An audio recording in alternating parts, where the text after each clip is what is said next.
So in my previous video, I mentioned that I have now been off Sertraline for about 2 months. In this video, I want to share with you why I decided to stop Sertraline after being on it for about 2 years, how I stopped, and what life is like now that I haven't been on it for a few months. Hi, my name is Rishi and I make videos around mental well-being, mindfulness, and how to be the best version of yourself. If you're new to this channel, welcome. It's good to have you on board. I hope you're enjoying my content so far. Please drop me a like and share if you feel that someone else might benefit from these videos. So as I mentioned, a couple of months ago, I had officially come off Sertraline. It was a difficult decision to make because it's one of those things that once you've been on it for some time, it's like, when is the right moment? What is the right moment?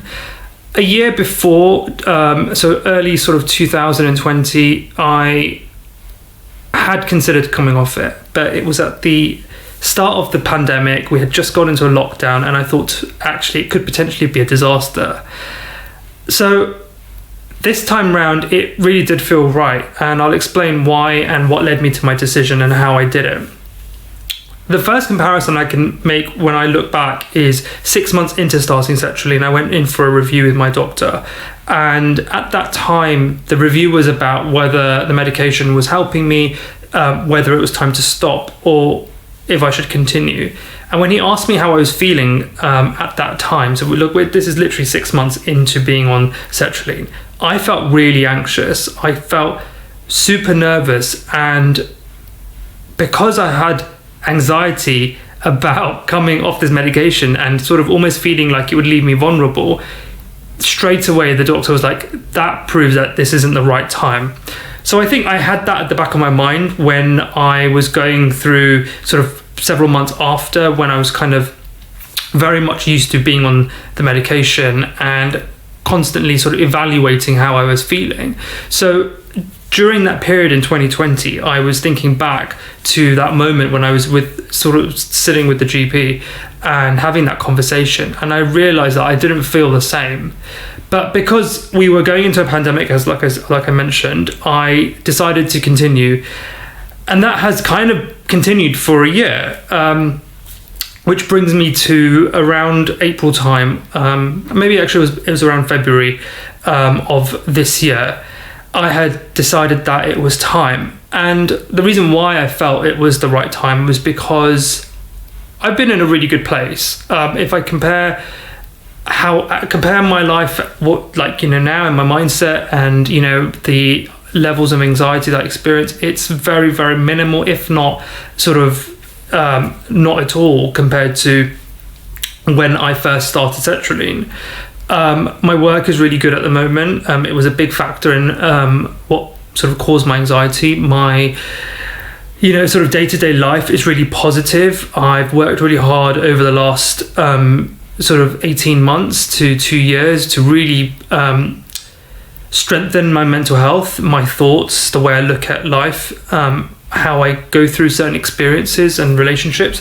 I've been really focused on development of my mental health and really taking the time to invest into it, because I have realized how valuable it is to invest at a really early stage. So given that I've been putting in a lot of self-effort, I think when it came to April this year, we had just sort of the pandemic was starting to ease, relatively ease. We were coming back to kind of somewhat normality. We're not 100% out of it. I decided that this is the right time. And I think for me, I've also realized that Sertraline is something that I could live with and be on for the rest of my life, and it would be great. It would be fine. I would probably go through life feeling really great. I mean, of course, you still have, sort of days where you are feeling down or anxious, or that your anxiety creeps in. But what I'm trying to say is, I could be on Sertraline and it could be something. There are people out there who have been on it for life, and that's absolutely fine. It's not one of these drugs that can only be a short-term thing. So I could continue. I didn't really have any, my doctor didn't, get in touch to say, how's things going. So I could continue, but for myself, I felt that it was something I wanted to kind of start to experience life without it. and see how I cope without it. And if it doesn't go well, if I start to feel sort of mentally unfit, or I can't cope with certain aspects of life, I can always go back on. So I took this decision sort of around end of February, and I'd called my doctor because like I said, I haven't really had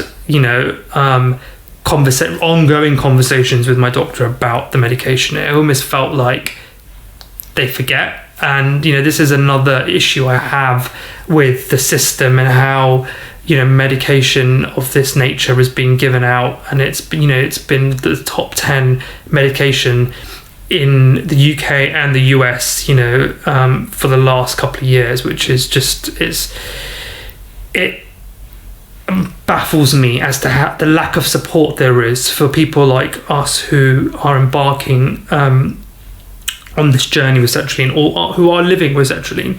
But this is a separate issue, and I might talk about it in another video. But I had to pick up the phone and call my GP and say, look, this is where I'm at, this is what I'm thinking, can you help me taper off in the right way? If I'm being really honest, I had already done my research. I'd watched other YouTube videos around tapering. I belong to a few forums on Facebook dedicated to sertraline and Zoloft. I've done my homework. I did my homework when I started. I've done my homework as I've been coming off. And so I knew how to taper. I learned how to taper. I just needed to let the doctor know that this is what I'm doing. So whenever I do walk into the doctor's surgery again in the future, and they ask me how it's going, it's not a shock. So I advise anyone who's thinking of coming off to contact their GP, their doctor, their healthcare practitioner, inform them that you're thinking of coming off, and get advice on how to do it. And I did. I mean, the doctor did give me advice on how to do it. So the tapering process lasted around 3 months. There isn't any hard and fast rule of how long it should take. It was about 3 months for me where I felt, okay, we're good. We're off it now and things are good. So it started with being on 50 milligrams every day, and that's what I've been on for the last couple of years. And I started to take 25 milligrams every day instead of the 50 milligrams, and that's what I did for the first month. So most of April was 25 milligrams every day. And then in month 2, I moved over to 25 milligrams every other day. And really what you're doing is you're basically weaning yourself off it, right? So you're reducing the amount, you're allowing your body to adjust very tiny increments to the new dose and the lack of sertraline, Zoloft in your system. Then towards the latter part of the second month, the early part of month 3, I started going down to 25 milligrams every 2 days. And again, it's just, you're following this pattern of slowly, very slowly cutting down, and allowing your body to get used to a smaller and smaller amount of sertraline. And then in the latter part of the third month, so the last couple of weeks, I moved over to 25 milligrams every 3 days, which was sort of twice a week instead of 3 times a week. And then finally at the end of month 3, I think it was sort of just, it was the odd tablet, 25 milligrams maybe once a week, kind of very seldom, like if that, maybe once a week, once every 10 days, and that was kind of just the final kind of push to the end, and eventually I just stopped. This process worked quite well for me. It wasn't something that I struggled a lot with. I've read lots of sort of comments from other people on some forums who have really struggled with tapering off, and their tapering off process has been extremely slow. I mean, it could last 6 months, a year, sometimes a few years. I mean, if you've been on sertraline for 10 years of your life, tapering off over a year, over 2 years is not actually a bad idea, or isn't sort of crazy. So it doesn't have to be a very quick process. I think for me, it was a combination of what my GP had told me, but at the same time, how I was kind of feeling through the process. It's not just how you're mentally feeling, you've got to also take into consideration how you're physically feeling. And towards the end, I think maybe sort of like the sort of second to last week in month 3, I was starting to feel some side effects of coming off. That was, again, feeling quite tired and sleepy. I experienced zaps for the first time. We didn't really know what that was, but if you've never heard of zap, it literally feels like tingling sensations in your ears, in your head, sort of like exactly what it says, zaps, and kind of tingling, a tingling sensation on my skin, like around my arms. So that I did experience that for a few days.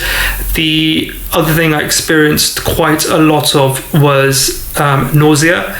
It wasn't something that I experienced much of when I started Sertraline. So the nausea was sort of strange. It was a bit random, but nonetheless, I experienced a fair bit of nausea for a few days towards the end. But apart from that, I think apart from tiredness, zaps and nausea, generally I was fine. And that really only lasted about a week, where it was like full-blown side effects, symptoms as a result of coming off. And after that, I was pretty okay. And like I said, it's now been about 2 months since I've been off it completely. So this brings me on to, I guess, where I'm at the moment and what I've been doing since I've come off. And one of the things I decided to do as I was coming off was almost put a plan in place for almost like a post-Sertraline plan for how I was going to maintain my mental health, what I was going to do to invest in my mental health more so, and also think about how I was going to ramp that up, because I've already been doing some of that during the last few years. One thing I decided to do was really up the journaling and the kind of the gratitude practice, and the mindful routines that I incorporate in my day-to-day life. And I got to the point, sort of maybe about 4 or 5 months ago with that, I was becoming a bit lazy in that. So I become really, really strict in terms of how I start my day, some of the practices I do in the morning, my wind down routine in the evenings. And that's been very, very helpful, I guess, in terms of maintaining my mindset and processing my thoughts and my feelings and emotions, and just generally checking in and sort of being in tune with myself. The other thing I decided, which was quite important, was to get back into therapy. I hadn't been in therapy for the entire duration of being on Sertraline, and for me it was really important. I felt that I needed to go back into therapy because I needed that outlet. I needed that time for myself. I needed that outlet to be able to verbalize how I was feeling, not just in a journaling format, but really to someone that I didn't know. And I have now been in therapy for about 6 weeks. So just as I was coming off Sertraline, I started the therapy, and that has been amazing. Like, I can't recommend it enough. It is expensive, and initially I was only going to do it a few times, maybe like twice a month or once a month, but I decided to do it once a week, and it's been incredible. And I will talk more about, maybe in another video, about the benefits of ongoing therapy when you're in a good place. I don't feel like I need to be in therapy at the moment, but I took the active decision because I wanted to make sure that I stayed on track after I'd come off Sertraline, and really kind of created this kind of like 360 plan, in terms of how I was going to invest in my mental health. So that's been really, really great. Apart from that, all I can say is that this journey has been really intense. I think what happens is you become really hyper focused on every aspect of your life, your thoughts, your emotions, your day-to-day activities and interactions. And I guess that's no bad thing, but it's certainly been a major aspect of my life over the last few years. I think doing these videos has really helped me process how I've been feeling, what's been on Sertraline, and also like kind of talking to you guys through the comments and things like that. Some of you are starting your journey, and it's been really great to be able to kind of talk to people who have been at different stages of this journey, and it's been a really, really strong outlet for myself, and I'm really grateful for that. I guess the important thing for me now is how I maintain my mental health and how I keep investing in it. Obviously, I don't really want to go down the medication route again unless I really had to. But at the same time, I'm not afraid of that either. I realise the place that SSRIs have in our life, in our sort of health care cycle. I'm on other medication for life for other things, and that's not become normal. So if I really had to, I could be on Sertraline for life. But I'm quite sort of adamant that I'm going to really sort of try and continue without having to be dependent on an SSRI. And I can only just say that I'm in a really great place now, and I know everyone else, who might be watching this is at a different stage, and that's also okay. This is an individual journey. Like I said, some people are on Sertraline for 10 years before they taper off. It's not a race. It's really about how you feel, how it fits into your lifestyle. I know some people really struggle in the beginning, and I've spoken to some people who, quite a lot. With people who are struggling, and that's also okay. It's not for everyone. I hope that people don't watch my videos and think that this works for everyone, because I know it doesn't, and it's about trial and error and seeing what works for you. So I hope I can continue making videos, whether it's about my past experience with Sertraline or my sort of future experience with how I manage and maintain my mental health.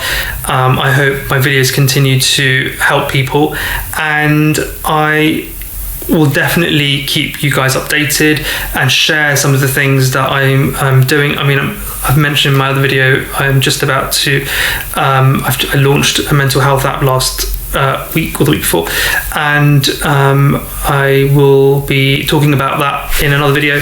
And yeah, it's just, things are really good, and I'm kind of just living with this feeling at the moment, and kind of enjoying it. And I'm learning the value of investing in your mental health, so when things don't go to plan, you're ready, you're strong, and you have the equipment and the knowledge on how to not allow yourself to fall down, so you can't, and where you can't get up by yourself. So that's my goal and mission at the moment, is to do that for myself and try and help others do that. So I hope you have taken something out of this video and that this has helped you, and I look forward to seeing you in the next video. Keep well, and I shall see you guys very soon. Thank you.